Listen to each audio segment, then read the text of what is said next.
Hello dear students, आज के session में हम लोग पढ़ेंगे स्ट्रेट लाइन। ठीक है, स्ट्रेट लाइन मतलब एक सीधी रेखा। ठीक है, तो मेनली जैसा कि हम बोले कि ये क्रैश कोर्स हम लोग कर रहे हैं, तो इसमें मेनली मैं डिफिनीशन दिखाऊंगा और जहां जरूरत होगा कि इस टाइप का कैसे होता है वहां पे मैं डिस्कशन भी करूंगा। ठीक है, कि वो किस टाइप से वैसे हुआ। तो मैं जस्ट आपको सारी थ्योरी रिकॉल करा दे रहा हूँ कि स्ट्रेट लाइन के क्या फॉर्मूले होते हैं और वो कैसे वर्क करता है। ओके, तो उसके लिए पहले हम कुछ coordinate axis and some formula देखेंगे कि कौन कौन से फॉर्मूला उसमें इन्वॉल्व हैं और वो कैसे वर्क करते हैं। तो सबसे पहले मैं बात करता हूं distance between two points. Okay, तो डिस्टेंस बिटवीन टू पॉइंट, एक पॉइंट ए ले लीजिए, एक पॉइंट ए लीजिए। इस पॉइंट को नाम मैंने ए दे दिया, इस पॉइंट को नाम मैंने बी दे दिया। ओके, तो यहाँ पे ए पॉइंट्स का कुछ ना कुछ कोऑर्डिनेट्स होगा। हम जैसे एक्स एक्सिस वाई एक्सिस में बात कर रहे हैं तो इस टाइप से ले लिए। कोई जरूरी नहीं कि इसी टाइप से होगा, ये किसी और टाइप से भी हो सकता है। फॉर एग्जांपल मान लीजिए ये मैंने एक्स एक्सिस, इसको हम लोग एक्स एक्सिस बोलते हैं और इसको वाई एक्सिस बोलते हैं। ठीक है, अब इसमें से कोई भी दो पॉइंट मैंने ए ले लिया, ए, और यहाँ पे ले लिया बी। ठीक है, तो आप किसी भी दो पॉइंट के बीच में डिस्टेंस फाइंड आउट कर सकते हैं। ठीक है, उसका डायरेक्ट फॉर्मूला क्या है वो बताते हैं। जैसे इसका मैंने लोकेशन लिखा था x1 y1 और इसको बोला था हमने x2 y2। इस पॉइंट को हम बोलते हैं कि ए इसका कोऑर्डिनेट एक्सिस है, दैट इज ए इसका लोकेशन है, या फिर ये कह लीजिए ए इसका पोजीशन है। ठीक है, वेक्टर में पढ़ेंगे तो इसी को पोजीशन वेक्टर बोलते हैं। ओके, तो ए बी के बीच के डिस्टेंस को हम लोग ए बी भी लिखते हैं ऐसे। ठीक है, और ये कैसे डिफाइंड होता है, पहले कोऑर्डिनेट्स का डिफरेंस का square, that is x1 minus x2 का whole square plus y1 minus y2 का होल स्क्वायर। इस तरह से हम दो पॉइंट के बीच का डिस्टेंस को डिफाइन करते हैं। ओके, जो फॉर्मूला मैंने यहाँ पे मेंशन किया हुआ है। अच्छा, इसी को सोचिए कि अगर हमने ये तो इन जनरल लिया था ना, अगर हम एक पॉइंट का डिस्टेंस ओरिजिन से लेते हैं, ठीक है, तो ओरिजिन से लेंगे तो क्या, मान लो कि इसको एक पॉइंट हमारे पास ये हो गया और ये ओरिजिन हो गया, तो x2 y2 0 0 हो जाएगा। तो 0 0 हो जाएगा तो एक काम 0 हो जाएगा, ये 0 हो जाएगा, तो x1 स्क्वायर y1 स्क्वायर। ठीक है, that is a X square plus Y square बन गया किसी पॉइंट पी एक्स वाई का ओरिजिन से डिस्टेंस। और हमें सेक्शन फॉर्मूला की भी जरूरत पड़ेगी। ठीक है, तो सेक्शन फॉर्मूला कहाँ जरूरत पड़ेगा, जैसे डिवाइड करने के लिए ना, कि एक लाइन को ले लीजिए। ठीक है, मैंने ए लाइन ले लिया, तो ए मान लो कि ए है पॉइंट और ए बी पॉइंट है। तो इस पॉइंट को मान लो एक बीच में हमने पॉइंट को एक पी ले लिया, तो कुछ न कुछ तो रेशियो में डिवाइड कर रहा होगा ना इसको। मान लो कि ए पोर्शन एम है और ए एन है, तो पूरा ए बी का लेंथ यहाँ पे क्या हो जाएगा आपका, एम प्लस एन। क्लियर?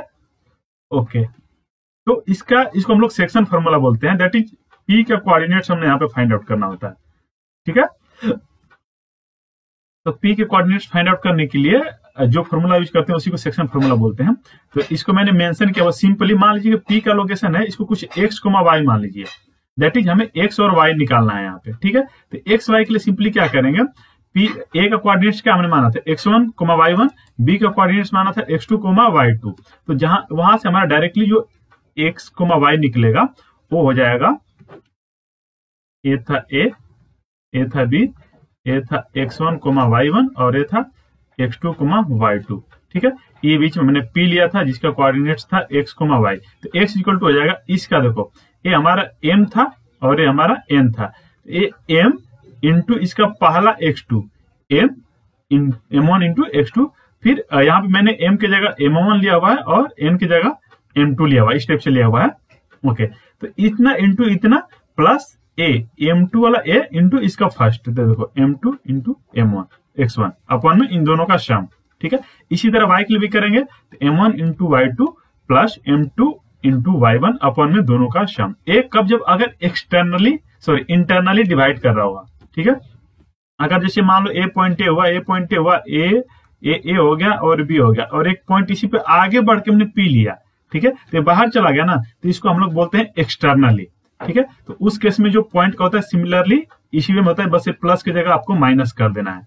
ठीक है, तो ये बन जाएगा जब वो पॉइंट आपका उस पॉइंट से बाहर हो जाए, दैट इज एक्सटर्नल पॉइंट पे जाओ। ठीक है, ओके, तो एक कुछ अब इसी को सिमिलर वे में हम करें, तो अगर पॉइंट बाइसेक्ट कर रहा होगा, बाइसेक्ट मतलब अगर ए है और बी ए है, ठीक है, ए लाइन ए हो गया, तो इसके बाइसेक्ट करेगा तो बीच में हो जाएगा, तो बीच में हो जाएगा, तो इसके कुछ x y ले लीजिए, तो इधर भी मान लीजिए अगर कुछ k लेंथ का है तो इधर भी कुछ k लेंथ का हो जाएगा।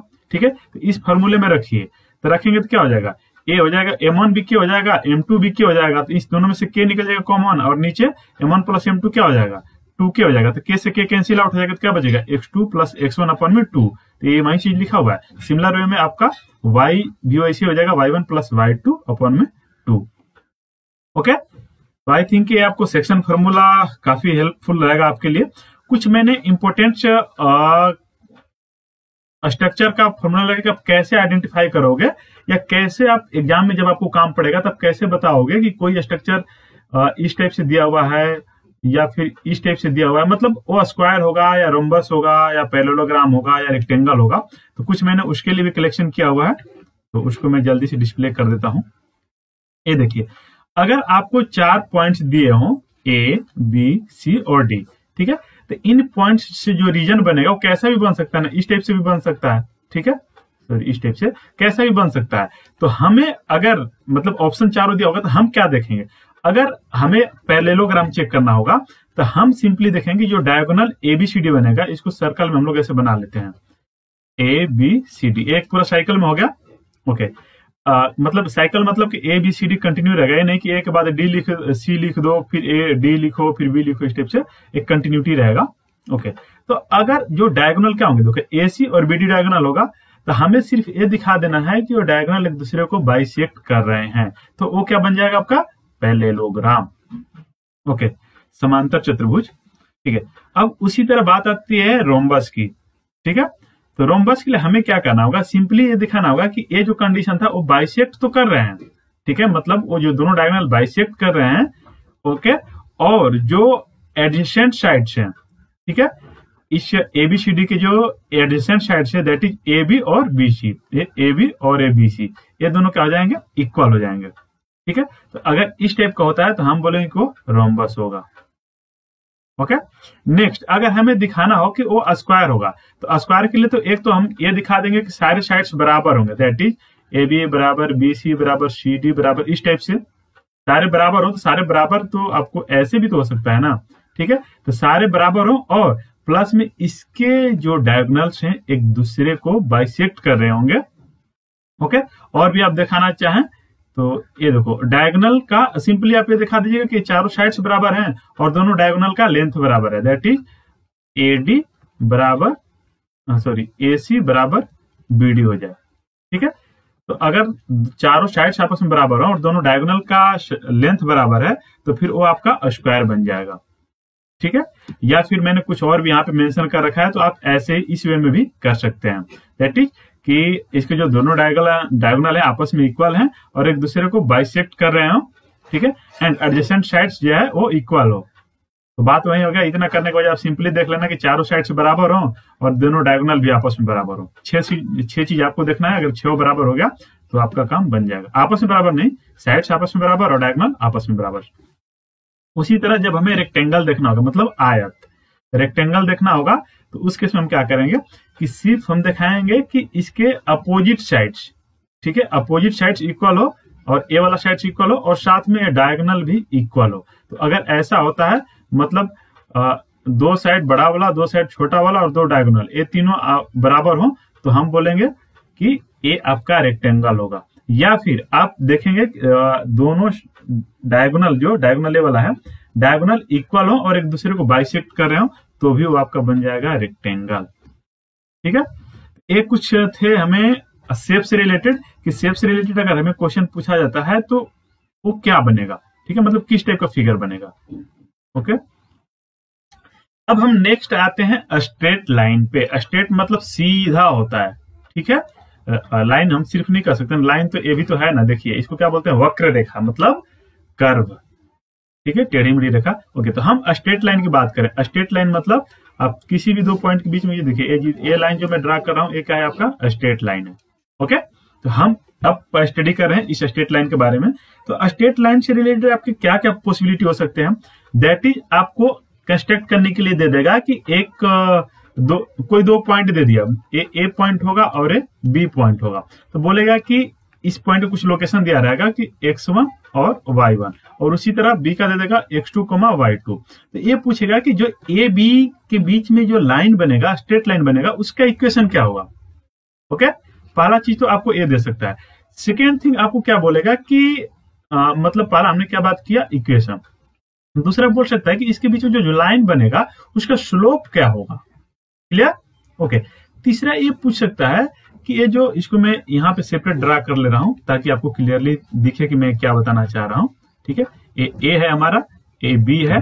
ओके, इसको x1 और y1 हमने नाम दिया था, इसको x2, y2 नाम दिया था। ठीक है, इस लाइन को मैं एल नाम दे रहा हूं।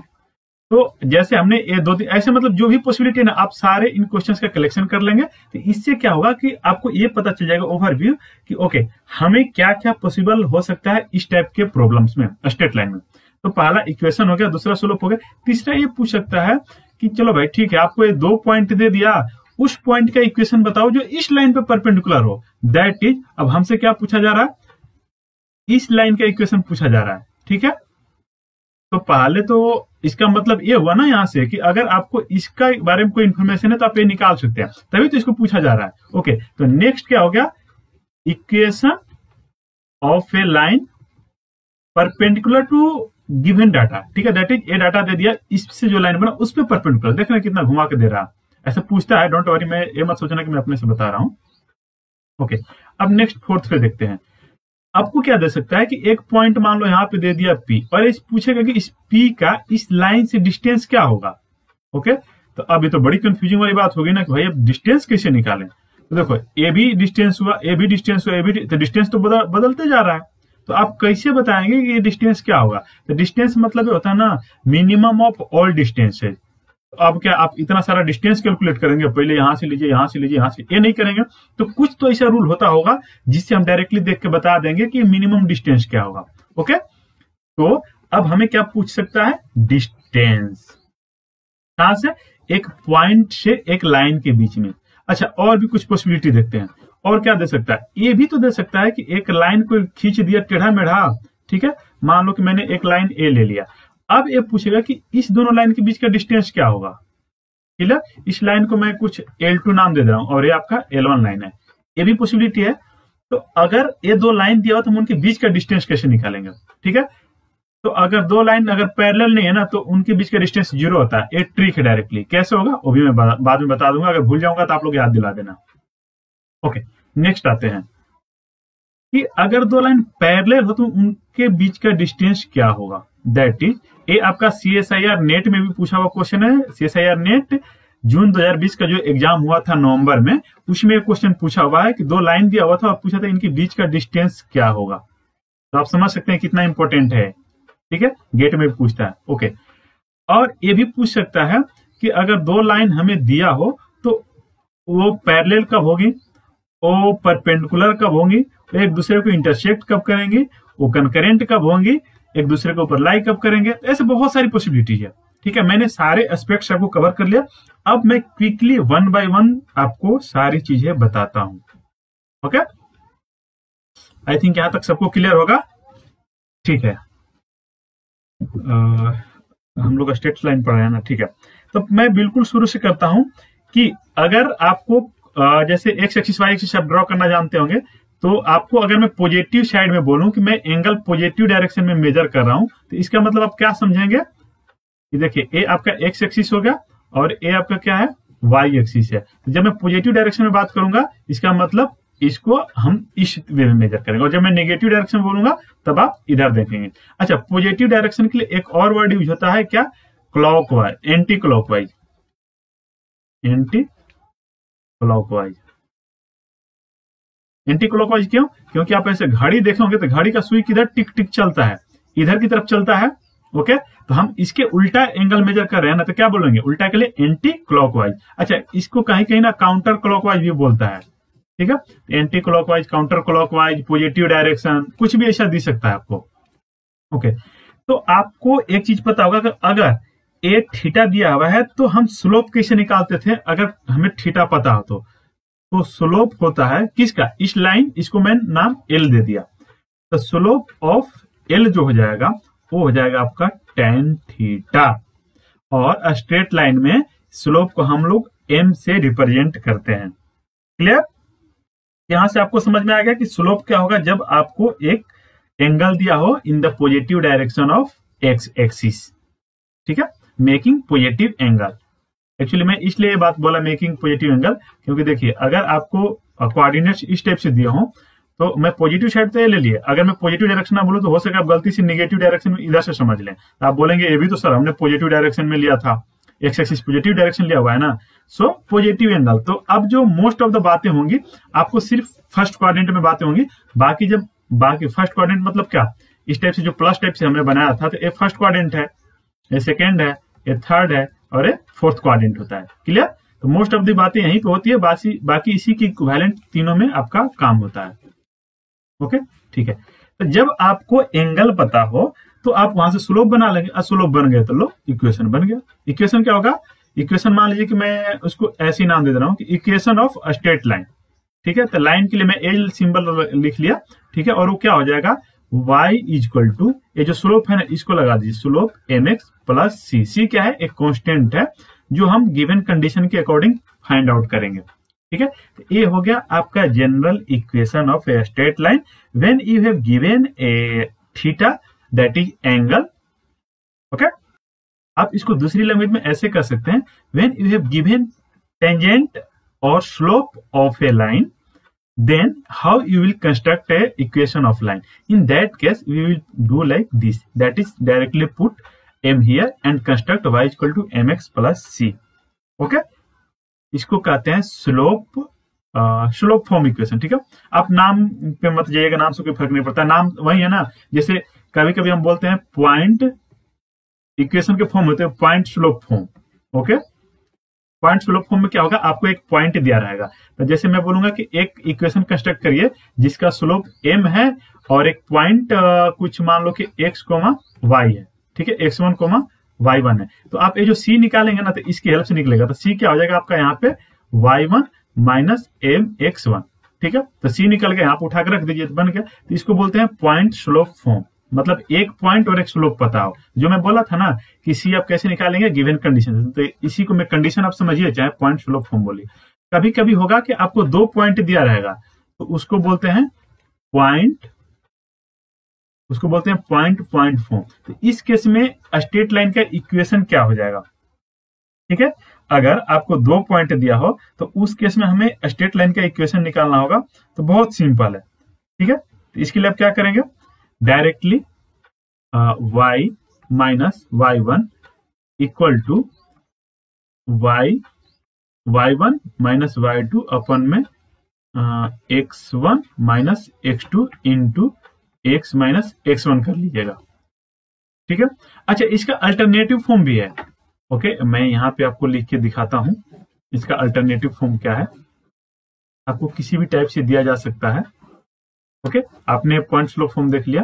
ठीक है, अब पॉइंट फॉर्म में अब देखिए यहाँ पे स्लोप का अगर दो पॉइंट दिए हो तो मैं उसका स्लोप निकालने का आपको तरीका बताता हूं।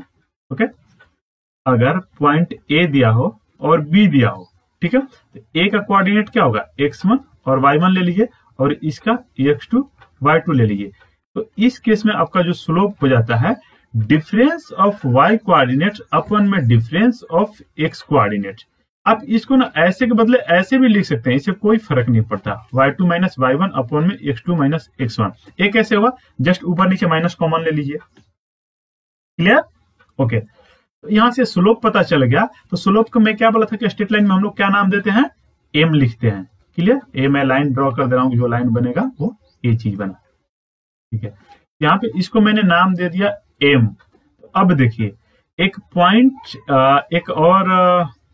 पॉइंट और एक स्लोप दिया हो तो उसका इक्वेशन क्या होता है। एक तो मैंने पीछे वाला बताया था और उसको कंक्लूड करेंगे तो क्या हो जाएगा, equation when a point and when a point and slope is given. इस केस में आपका स्ट्रेट लाइन का इक्वेशन हो जाएगा L equal to y minus y1 equal to m क्या आपका slope into x minus x1। Clear?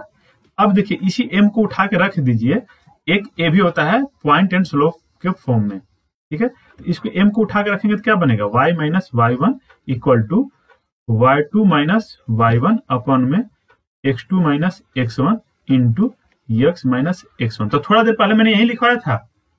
ठीक है, तो ये होता है आपका इक्वेशन ऑफ स्ट्रेट लाइन। अच्छा, इसको इक्विवेलेंटली और भी दे सकता है, कैसे? इसको देखिए बटा के फॉर्म में देगा। बटा किसे देगा? y माइनस y1 अपॉन में x minus x1 equal to y2 minus y1 upon में x2 माइनस x1। ये भी स्टेट ऑफ इक्वेशन लाइन। मैंने क्या किया, ये जो है ना, इसको लाके इधर डिवाइड कर दिया, तो देखिए ये चीज बनेगा। ओके, तो देखिए एक ही इक्वेशन से तीनों रिलेटेड हो गया, मतलब 2 पॉइंट वाला, 1 पॉइंट वाला, स्लोप वाला सब हमने एक में मिक्स कर दिया। ठीक है, तो बात एक ही है, इसको और भी मैनिपुलेट कर सकते हैं। वहां पे मैंने सी क्या लिखवाया था?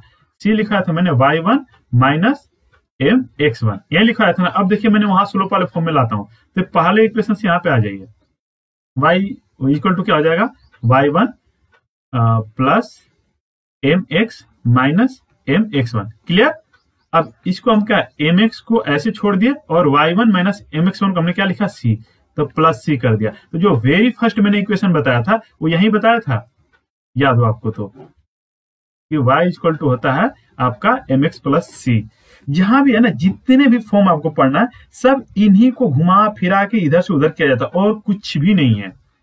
कभी स्लोप देखें, एक्चुअली आपको सब कुछ पता होना चाहिए। एंगल पता हो तो स्लोप कैसे निकालते हैं, पॉइंट गिवन हो तो स्लोप कैसे निकालते हैं। अगर ये सारा पता है तो आप कंक्लूड कर सकते हैं। तो मेनली आपको यहाँ पे एक स्लोप जानना था, और स्लोप से देखिए मैंने जो तीनों चारों फॉर्मूला पढ़ा सबको एक जगह कंबाइन कर दिया। ओके, ठीक है। तो एक दो और स्लोप के टर्म में देख लेते हैं कि जब हमारे पास दो लाइन हो तो उनके स्लोप अगर हमें नोन हो तो हम एंगल और कैसे उनके बीच में रिलेशन एस्टेब्लिश कर सकते हैं। तो नेक्स्ट हम करते हैं कुछ एंगल से रिलेटेड। तो अगर एज्यूम करिए आपके पास दो लाइन है, दो लाइन कैसे भी हो सकती है, पैरेलल भी हो सकती है, एक दूसरे को इंटरसेक्ट भी कर सकती है, एक दूसरे पे परपेंडिकुलर भी हो सकती है। ठीक है, तो ये परपेंडिकुलर का मतलब क्या, दोनों बात तो एक ही है, इंटरसेक्ट तो कर रही है ना। ओके, तो मान लो कि इस लाइन का इसको मैं L1 नाम देता हूं, इसको मैं L2 नाम देता हूं। तो इसका कुछ स्लोप M1 होगा और इसका कुछ स्लोप M2 होगा। क्लियर? ओके, तो इनके बीच में कुछ न कुछ एंगल हो सकता है, इसको एंगल मान लो। ठीक है, अब ये पैरेलल है तो इसका मतलब एंगल 0 हुआ तभी ना। ठीक है, तो एंगल देखने के लिए हम क्या करेंगे, सिंपली जैसे ये देखिए ये बना। अब पैरेलल के केस में कैसे आप देखेंगे, एज्यूम करिए कि दोनों लाइन इंटरसेक्ट करिए, तो कहां पे इंटरसेक्ट करिए, तो अगर पैरेलल होगी तो एक दूसरे के ऊपर लाई कर जाएगी, तो उस केस में क्या हो जाएगा, थीटा 0 डिग्री, और बाकी जैसा जो थीटा है वही होगा। और जब परपेंडिकुलर के केस में क्या हो जाएगा, 90 डिग्री। ठीक है, तो जब हमें दो equation of straight line, that is हमें दो स्ट्रेट लाइन का इक्वेशन पता हो तो हम वहां से स्लोप निकाल सकते हैं, या फिर अगर हमें स्लोप नोन हो तो हम उसका थीटा कैसे बताएंगे कि उनके बीच में कितना एंगल बन रहा है। ओके, तो ये रिलेशन डायरेक्टली होता है tan theta is equal to m1 minus m2 upon में 1 प्लस m1 m2। क्लियर? अच्छा, एक चीज देखिए, आपके मन में ये भी आ सकता है कि मैंने इनके बीच में यही एंगल क्यों लिया, ये भी तो इनके बीच का एंगल है ना। ठीक है, तो इसको क्या लिख सकते हैं, 180 माइनस थीटा। क्लियर? ओके, तो आप किसी को थीटा ले सकते हो, इसको मान लो कि मैंने अल्फा नाम दे दिया। तो इसमें से एक होगा कि जब 90 डिग्री दैट इज दोनों लाइन परपेंडिकुलर होंगे तब तो दोनों एंगल बराबर होगा। जब परपेंडिकुलर नहीं होंगे तो इसका मतलब एक एक्यूट एंगल होगा, एक ऑब्ट्यूज एंगल होगा, मतलब एक न्यून कोण होगा और एक अधिक कोण होगा। क्लियर? तो मतलब प्लस माइनस दोनों बात हो सकती है ना। तो यहां पे आप क्या लगा देंगे, फॉर्मूला के साथ प्लस एंड माइनस 1। ओके, अब यहां से देखिए, जब आपका दोनों लाइन पैरेलल होगा, ठीक है, तो पैरेलल होगा तो इनके बीच का एंगल 0 डिग्री हो जाएगा, और जब एंगल 0 डिग्री होगा तो दोनों लाइन क्या हो जाएगा, पैरेलल हो जाएगा। तो if m1 equal to m2 imply lines are parallel. Okay, अगर दोनों का स्लोप इक्वल हो जाता है तो दोनों लाइन पैरेलल हो जाएंगे, एंड अगर दोनों का स्लोप का जो प्रोडक्ट है -1 हो जाता है तो उस केस में लाइंस क्या हो जाएंगे आपके, परपेंडिकुलर। परपेंडिकुलर के लिए मैं ऐसे लिख दे रहा हूं। ओके, एक चीज आपको क्लियरली समझ में आ गया। अच्छा, एक मैं ऐसे एरो लगा दे रहा हूं, ठीक है, इसका मतलब होगा कि कन्वर्सली भी ट्रू है, दैट इज अगर दो लाइन पैरेलल हुआ तो उनके बीच में, अब इधर से आप पढ़िए, अगर if lines are parallel then m1 equal to m2। Similarly अगर दो लाइन आपका परपेंडिकुलर हुआ तो उनके स्लोप का प्रोडक्ट क्या हो जाएगा, -1। ओके।